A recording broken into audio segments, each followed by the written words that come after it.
How stress works in the body to make or break us. Part 2.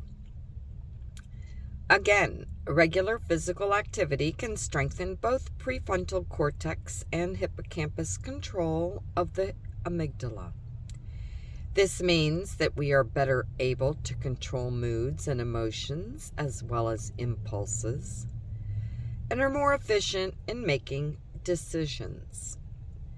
Another approach to chronic anxiety is mindfulness-based stress reduction, MBSR, which has been shown to decrease the amygdala in some.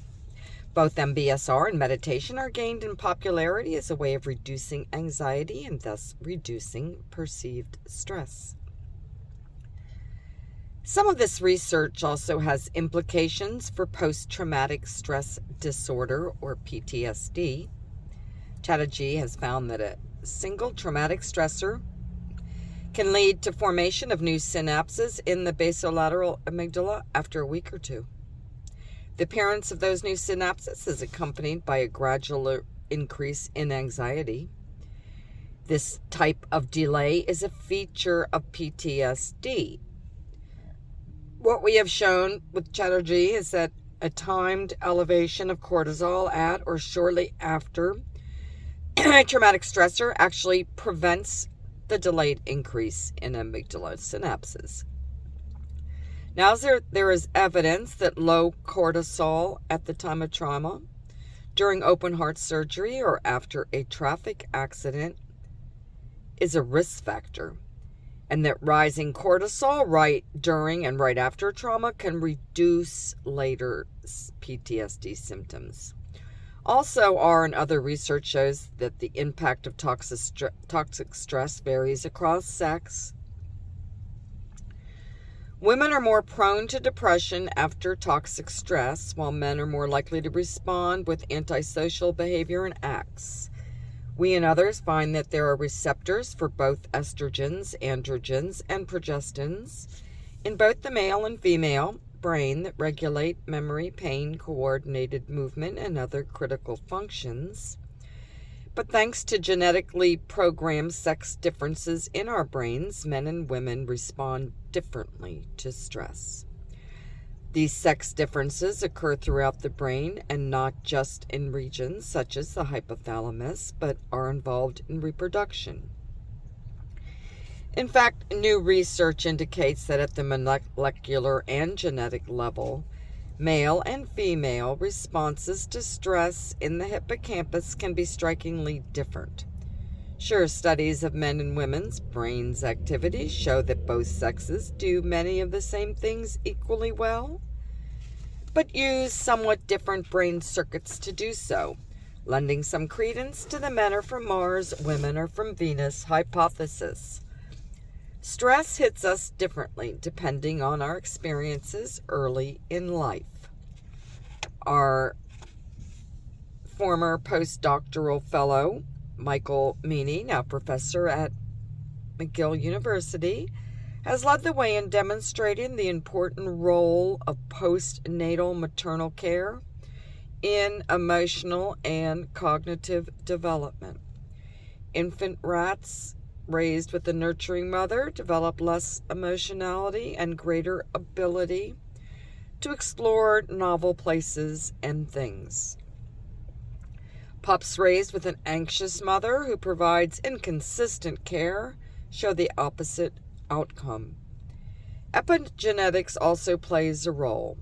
This is clear from studies looking at cross-fostering of infants between good and bad mothers. Switching mothers and pups alters the outcome, pointing to what is now referred to as epigenetic behavioral transmission. Complementing this, we now know that even before conception and during life in the womb, parental and maternal obesity can affect the child.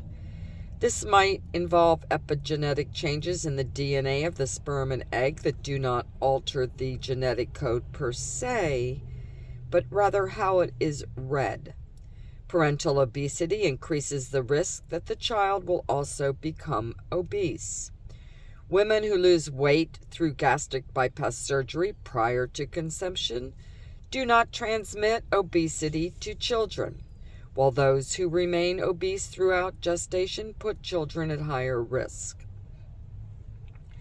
Adverse early life experiences involving poverty, abuse, and neglect affects how genes are expressed and determines how well brain regions such as the hippocampus, amygdala, and prefrontal cortex develop and function during childhood into young adulthood.